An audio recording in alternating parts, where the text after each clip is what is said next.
Olá, boa tarde. Eu me chamo Felipe e eu vou apresentar para vocês o nosso trabalho, que é a análise qualitativa em módulos fotovoltaicos pelo método de eletroluminescência, junto do colega Leonel. Então, a análise por eletroluminescência ela vem sendo empregada no LabSol, que é o Laboratório de Energia Solar da URGS, né, e ela destina-se à investigação de causa de falhas e também de degradação em módulos fotovoltaicos. É uma tecnologia recente que os primeiros artigos foram publicados em 2015. Então os módulos fotovoltaicos, têm as células fotovoltaicas, que têm aproximadamente 2 milímetros de espessura, né, que são ligadas em séries. Eles são laminados com camadas de materiais protetores, que têm como objetivo a proteção contra intempéries e também uma proteção do vidro frontal, né, que é um vidro especial. Então o módulo é feito de uma moldura de alumínio, um vidro, aí um sanduíche, que é um encapsulante, que é uma EVA, a célula fotovoltaica, mais outro encapsulante, o backsheet, que tem como função basicamente a proteção e também a dissipação do calor, e uma caixa de junção na parte traseira do módulo. Então aqui a gente tem a imagem de um módulo, né? E também a curva IV e APV característica dos módulos. A curva vermelha é a curva IV e a curva azul é a curva PV. Na curva IV a gente tem os principais pontos apontados, né, que ali à direita tem a corrente de curto-circuito e no eixo da tensão ali é a tensão de circuito aberto. Bem ali aproximadamente no joelho da curva IV a gente tem os pontos de tensão de máxima potência e a corrente de máxima potência, e o produto desses dois fatores é a potência de máxima do módulo, né, que é representada pela curva azul ali na, no gráfico. Então, para fazer a medição dessas curvas em IV, é utilizado um simulador solar do tipo LAPS, que é um Large Area Pulsed Solar Simulator. Lá no LabSol a gente tem o modelo Pazan Sansim 3C, e que tem um flash de 10 microsegundos. E esses testes são realizados nas condições de STC, né, que são as Standard Test Conditions, que tem temperatura de operação a 25 graus, espectro AM de 1,5 e a irradiância de 1000 watts por metro quadrado. Na imagem aqui a gente tem o simulador lá do LabSol. Na esquerda a gente tem o túnel do simulador, né, que fica dentro da câmera. E à direita ali tem o simulador já com as máscaras de atenuação da irradiância e também o banco de capacitores ali para o flash. Então as principais falhas, né, nos módulos são microtrincas nas células, ou interconexão elétrica, degradação induzida pelo potencial, que é o efeito PID, né? Danos de origem mecânica, como neve, impacto, cargas acidentais. Ali na imagem a gente está vendo um rapaz pisando em cima do módulo, que pode ser uma fonte de falhas. Essas fontes impactam no rendimento da captação de energia, né? Elas são, em alguns casos, são impossíveis de serem detectadas a olho nu, e também a avaliação desses impactos é, é impossível de ser feito a olho nu. E para fazer a medida de curvas em V, utilizando o simulador solar é inviável.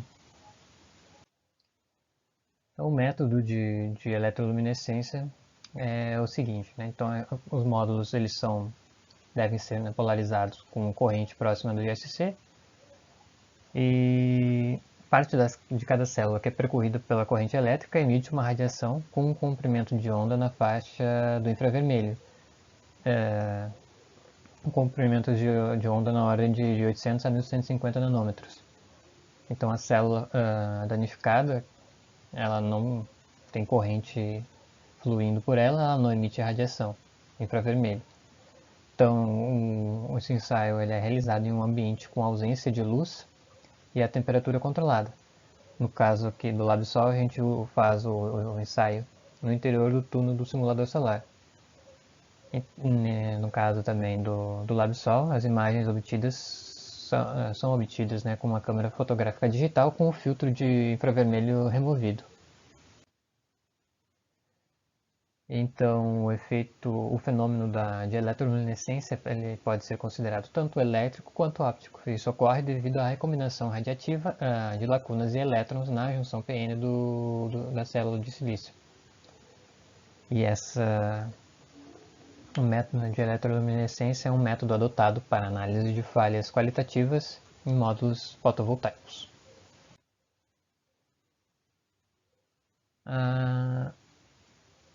Aqui na imagem à esquerda a gente tem uma inspeção visual do módulo e na imagem B tem a imagem de eletroluminescência. Então as imagens obtidas com câmeras, elas são obtidas, né, com as câmeras digitais com filtro de infravermelho removido.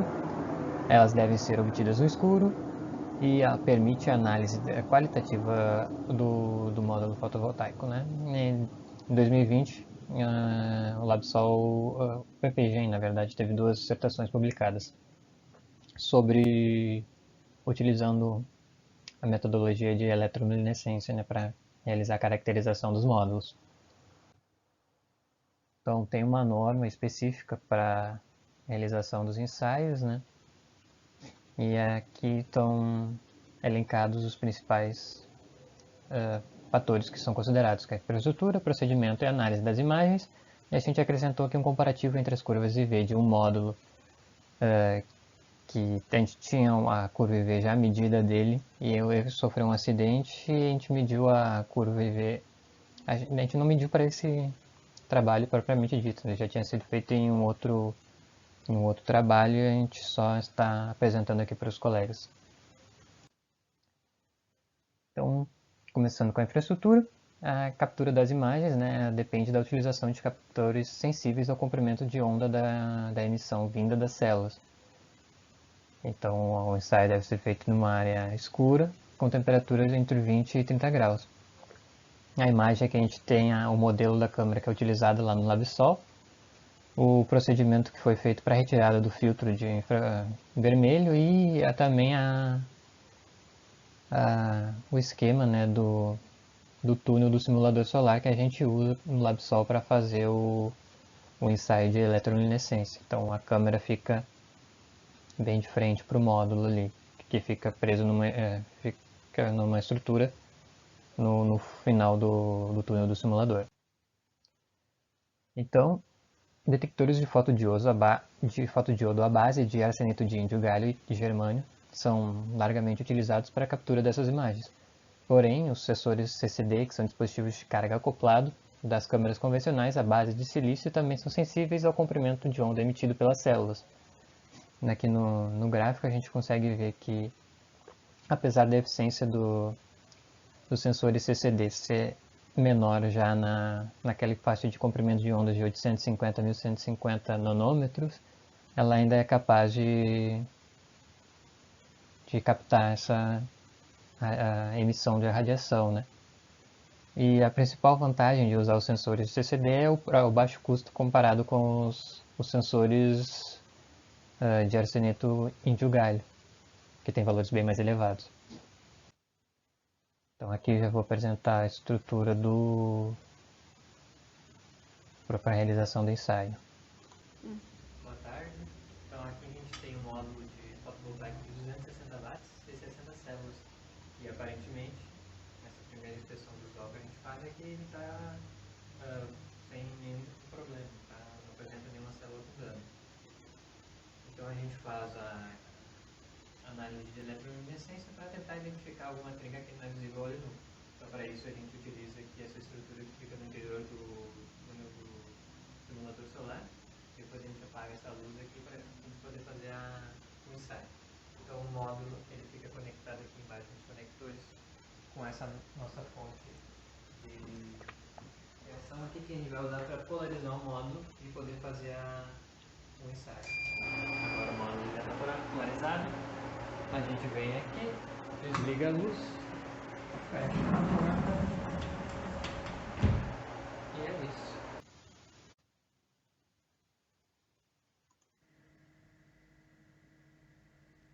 Então, para fazer o ensaio de eletroluminescência aqui no LabSol, a gente usa essa câmera fotográfica, que é uma câmera convencional, que ela foi modificada, né? Ela só foi retirado o filtro de infravermelho e a gente consegue fazer as imagens para o ensaio. Além da câmera, a gente precisa usar também esse tripé aqui para estabilização das imagens, né? E lá no fundo a gente vê o módulo que a gente vai fazer o ensaio acoplado no túnel do simulador solar.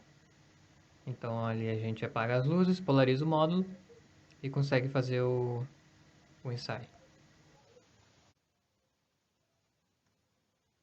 Então, para fazer o procedimento, né, o eixo de visão da câmera ele tem que estar preferencialmente normal à superfície do módulo. O tempo de exposição do obturador da câmera é da ordem de 30 segundos. A gente também explorou diferentes níveis de corrente de polarização para avaliar os impactos, né, que a maior corrente tem nas imagens. Então a gente desliga todas as luzes, polariza o módulo e aí tira a foto. E daí depois de 30 segundos a gente tem essa imagem aqui, que depois a gente vai mostrar no computador um pouco mais ampliada. Nesse caso aqui a gente está usando uma corrente de curto-circuito, né, curto-circuito não, é uma corrente para polarizar o módulo de aproximadamente 2,5 amperes. O ideal seria fazer usando com uma corrente maior para evidenciar mais o efeito da eletroluminescência, né? A gente também vai mostrar uma imagem utilizando uma corrente maior para a gente ver a diferença.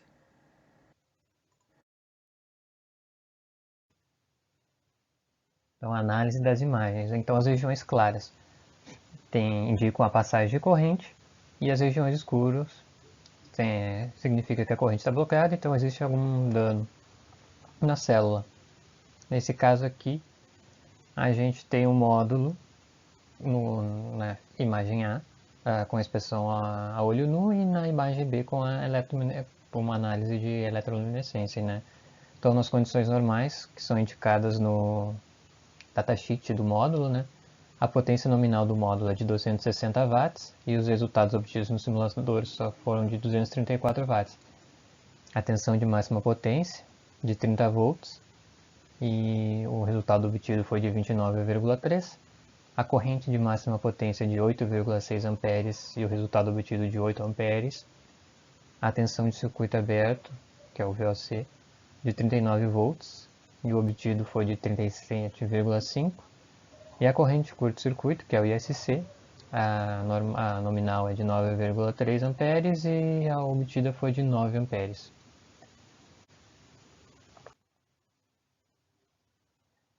Aqui eu separei, como eu tinha comentado no vídeo ali, na imagem da esquerda, utilizando uma corrente de polarização maior, cerca de da corrente de SC nominal, que é por volta de 9 amperes. E aqui à direita, que é a imagem que a gente fez no dia do ensaio lá, que era utilizar uma corrente de 2,5 amperes, que no caso a gente estava limitado pela fonte que a gente tinha lá à disposição no laboratório aquele dia. E a gente vê que quanto maior a corrente que a gente polariza o módulo, fica mais claro, mais nítido, né, de ver as falhas no módulo. Apesar de ser possível ver ainda utilizando correntes menores, né? Então aqui para exemplificar bem, a gente pegou um módulo que sofreu um acidente, né? Teve um vento e ele acabou voando. E já na inspeção visual, que é na imagem A, a gente consegue ver que ele está bastante danificado, né? E na inspeção por eletroluminescência a gente percebe ali que tem bastante área que não está fluindo corrente. Então agora a gente tem um comparativo entre as curvas IV medidas em azul ali antes do acidente e depois do acidente. A gente percebe ali uma redução bastante considerável da corrente, né? E esses degraus que tem na curva são indícios de que tem os diodos de desvio estão atuando, né? Que eles têm como função basicamente evitar o aparecimento de pontos quentes no modo, que são prejudiciais e pode até acabar na ocorrência de incêndios na, na usina. Então, aqui a gente também colocou uma tabela de correlação entre defeito e imagem, né? São alguns efeitos que podem acontecer e que a gente consegue identificar com a técnica, né, de eletroluminescência. Então tem anéis de extração, defeito com manuseio de suporte com suporte de vácuo, formação de contato, corrosão por umidade com baixo dano na célula, corrosão por umidade com alto dano na célula, a interrupção do finger, que é os fingers são aquela grade de metalização que tem no módulo que serve para fazer a coleta da corrente, né? E a célula interligada desconectada com alto dano. É uma célula interligada desconectada com dano alto. Então, para concluir, a determinação da curva IV e de imagens de eletroluminescência são ferramentas capazes de verificar o desempenho dos módulos ou até mesmo possíveis danos por degradação e defeitos nas células. E a realização das imagens de eletroluminescência se mostra eficaz para a identificação de defeitos nas células fotovoltaicas, mesmo quando não é possível constatar os efeitos na inspeção visual. Então é isso. Muito obrigado pela atenção e até mais.